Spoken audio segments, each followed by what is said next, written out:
Team USA is training hard and ready for the Olympic Games. And so is Jacob. Whoa, I've got my lucky shirt and Xfinity Flex. Oh yeah, Jacob's family got Xfinity Internet with the best Wi-Fi for their home and a Flex 4K streaming box free, plus Peacock Premium included. So Jacob is ready for anything. Go Team USA! With medal ceremonies, highlights, interviews, and more, plus all his favorite streaming apps in one place. Can your internet do that? Restrictions apply. Not available in all areas. Peacock subscription required. Xfinity, proud partner of Team USA.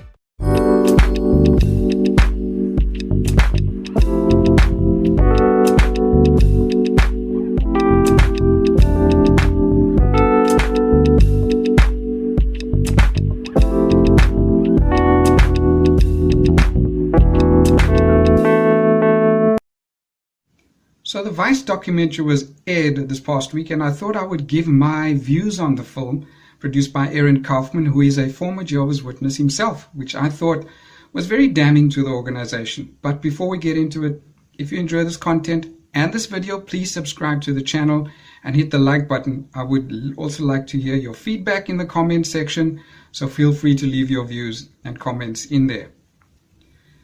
So Vice aired the documentary called Crusaders, which examines the secret database of thousands of child sex offenders and how it has impacted the lives of the victims and those who actively speak out about the way these cases were handled by the congregations and the governing body at large. Those of us who have been Jehovah's Witnesses know how the Watchtower would consistently publish damning articles about the child sexual abuse within the Catholic Church, and often mention this from the platforms.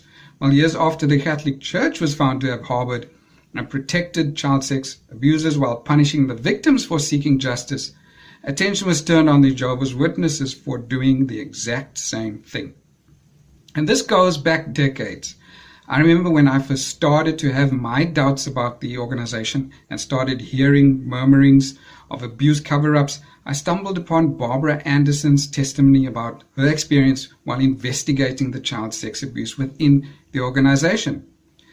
The secret database has been created as far back as 1994 in response to whistleblower complaints, and after a questionnaire was sent to 10,000 congregations in the US asking members if they suspected any fellow witnesses of being pedophiles and predators. The organization received many accounts of these abuses. Apart from many crusaders like Barbara Anderson and William Bowen, both former Jehovah's Witnesses who have taken on the task of exposing the problem within the Jehovah's Witnesses years ago, the documentary highlights the work that people like Mark O'Donnell, who operated online under the alias called John Redwood, are doing to expose the child sex abuse problem within the Jehovah's Witnesses.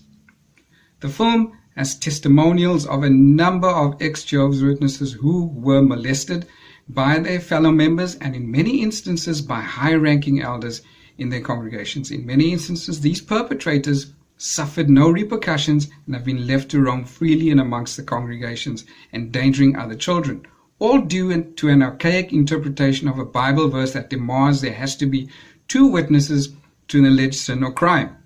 However, this strict adherence to this policy means that allegations of sexual abuse cannot be corroborated by 2 witnesses, which in turn leads to the victims feeling let down and vilified. Couple that with a culture of not reporting allegations to the police, and you have the making of a pedophile paradise.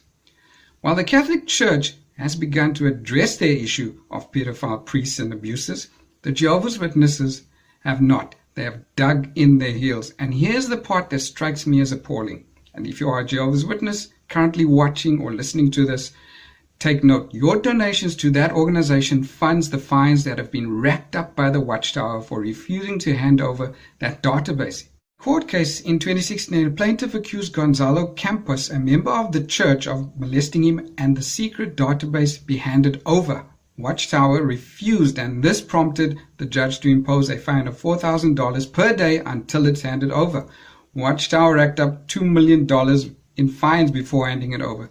They are protecting the perpetrators using money from Jehovah's Witnesses. The Jehovah's Witness organization will explain this away as the work of apostates and Satan. They'll use this as proof that the organization is under attack from the media and other worldly forces. It's all a sign, they'll say. The persecution complex and narrative kicks in.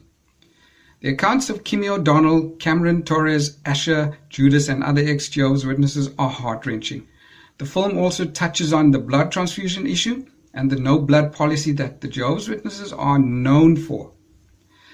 What is striking is also how resilient many ex-Jehovah's Witnesses are in face of excommunication or disfellowshipping, as the witnesses term it, and how activists like those on the film and myself do this out of concern for people's lives. They do it out of concern for the children in that organization. Contrast that with the organization and the governing body, who are more concerned with protecting the image of the Watchtower organization and their own selfish interests. Contrary to what they peddle and state on their website, the underlying actions and deeds of these men in authority is far removed from the truth. What you see is a highly structured and immensely dangerous cult, especially for children. That's my views on this documentary. I hope you enjoyed that. Tune in next time, and I'll see you again. Bye-bye for now.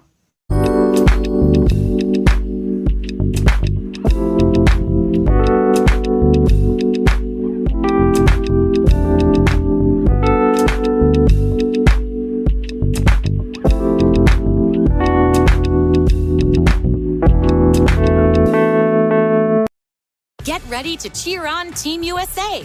Sign up for Xfinity Internet and get a Flex 4K streaming box free and Peacock Premium included. Can your internet do that? Restrictions apply. Not available in all areas. Peacock subscription required. Xfinity, proud partner of Team USA.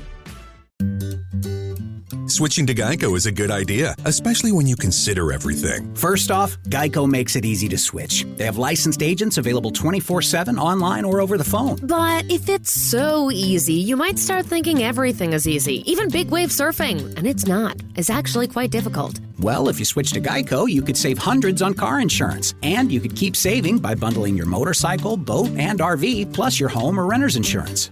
But saving money might lead you to make some questionable purchases, like a 20-foot feather boa. And do you know how hard it is to clean a 20-foot feather boa? Well, they do have an industry-leading mobile app you can use to pay your bill, file and manage a claim, or add a new driver. But when life gets a little easier, it makes you too confident, and you start calling everyone Ace. And you're better than that. Well, Geico has a 97% customer satisfaction rating and has been saving people money for 85 years. It's hard to beat that. But you're right. Switch to Geico. It's obviously a good idea.